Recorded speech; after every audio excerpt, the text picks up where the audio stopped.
ध्यान से देखिए, आज हम लोग बीज गणितीय विधि के द्वारा रासायनिक समीकरण को संतुलित करेंगे। क्या करेंगे? संतुलित। कौन? बीज गणितीय विधि से, जो कि बहुत ही महत्वपूर्ण विधि है और आसान भी है। आइए इसको हम लोग समझते हैं। बीज गणितीय विधि से रासायनिक समीकरण को संतुलित करें, यानी कैसे करेंगे? आइए, समीकरण दिया हुआ Mg प्लस O2 बराबर MgO। ध्यान से देखिए, इसमें कुछ नहीं करना है, बिल्कुल ध्यान से आप लोग देखते रहिए। ये क्या है? Mg को A मान देते हैं, यानी A इंटू Mg लिखेंगे, प्लस इसको B लिखते हैं, यानी O2 को B लिखते हैं। ऑक्सीजन को क्या लिखते हैं? B मान देते हैं, तो B इंटू O2। और ये MgO ग्रुप को क्या मान लेते हैं? हम C मान देते हैं, MgO। यहाँ तक कोई दिक्कत नहीं आपको। अब इसमें क्या करना है? ये इधर वाला बराबर, इधर साइड वाला LHS और उधर वाला क्या होता है? RHS होता है।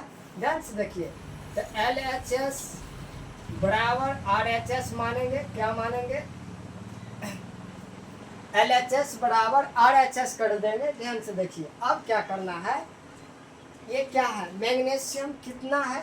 तो अगर यहाँ पर 1 है, मैग्नीशियम 1 दिया हुआ, तो लिखेंगे मैग्नीशियम कितना? तो 1। तो एक ठो ये लिखिए, अब बराबर इस साइड आ जाइए, बराबर के यानी RHS में आ जाएंगे।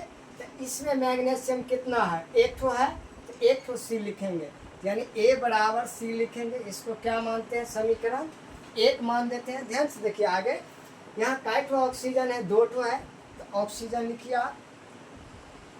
काय ठो ऑक्सीजन है? 2 ठो, तो 2B लिखेंगे। क्या लिखेंगे? 2B लिखेंगे। ध्यान से देखिए, 2B बराबर, अब इस साइड आ जाइए RHS में। RHS में ऑक्सीजन काय ठो है? 1 ठो, तो क्या लिखना है? यहाँ पर सिर्फ C लिखना है। अगर 2 ठो रहता है तो 2C लिखते। समीकरण 2, समीकरण 2। ध्यान से देखिए, अब क्या करना है? कुछ नहीं, अपना मन से A बराबर क्या मान देंगे? 1 मान देंगे। A बराबर क्या मानेंगे? 1 मानेंगे। लिखेंगे माना कि A बराबर कितना मान देंगे? 1। चाहे कोई भी समीकरण दे इस तरह से बीजगणित विधि में, तो A बराबर क्या मान देना है? 1 मान देना है। मान दिए। अब क्या करना है? इस A का मान समीकरण 1 में रखिए। A का मान समीकरण 1 में रखिए। तो A का मान समीकरण 1 में रखने पर, किसमें? 1 में रखने पर, ध्यान से देखते रहिए। समीकरण क्या है? A बराबर C दिया हुआ। ये मैग्नीशियम न लिखेंगे, ध्यान से देखिए, मैग्नीशियम इसलिए लिखे हैं जो LHS और RHS में कितना दिया हुआ, उससे हम लोग समीकरण निकाले हैं। तो समीकरण 1 में क्या दिया हुआ? A बराबर C, और A का मान हम कितना माने हैं? 1 माने हैं। कितना माने हैं? 1 माने हैं। तो A बराबर C, यानी तो C का मान कितना आ गया? 1। C का मान कितना आ गया? 1 आ गया। C का मान 1 आ गया। अब देखिए, C का जो मान आया है वो समीकरण 2 में रख देते हैं, यानी C का मान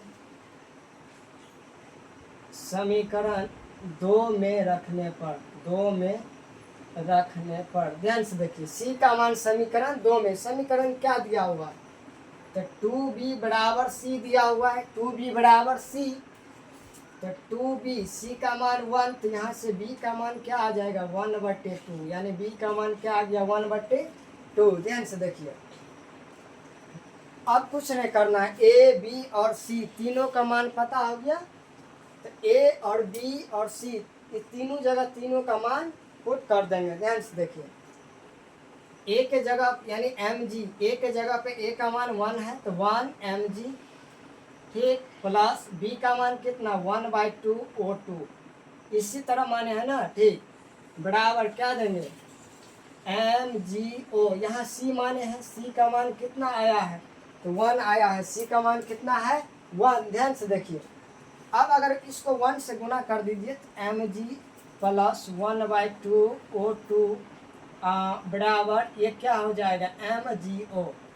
यहाँ तक रासायनिक समीकरण संतुलित नहीं हुआ है। क्या नहीं हुआ है? संतुलित नहीं हुआ है। ध्यान से देखिए, इसके बटे में 1/2 दिया है ना, तो 1/2 से इन दोनों को क्या एलसीएम लेकर के आपको भिंजोड़ कर देना है। इसके भट्टे में कितना आ जाएगा 2, इसके भट्टे में कुछ नहीं तो 1 है। ध्यान से देखिए 2 का अगर mg से गुना कीजिए तो 2mg या प्लस, अगर इसको कितना है 1/2 तो बट्टे 2 तो इसी का है। ध्यान से देखिए यहाँ कितना 1 तो 1 को O2 यानी O2 बराबर अब क्या देंगे MgO, क्या देंगे MgO। आपको पता होगा बराबर के इस साइड और बराबर के इस साइड में, बराबर की इस साइड और इस साइड में क्या होता है तो कोना कोनी गुना होता है, यानी क्रॉस मल्टीप्लिकेशन होता है। ध्यान से देखिए तो 2 से MgO को गुना कर दीजिए तो ये क्या हो गया 2mg प्लस O2 बराबर 2mgO।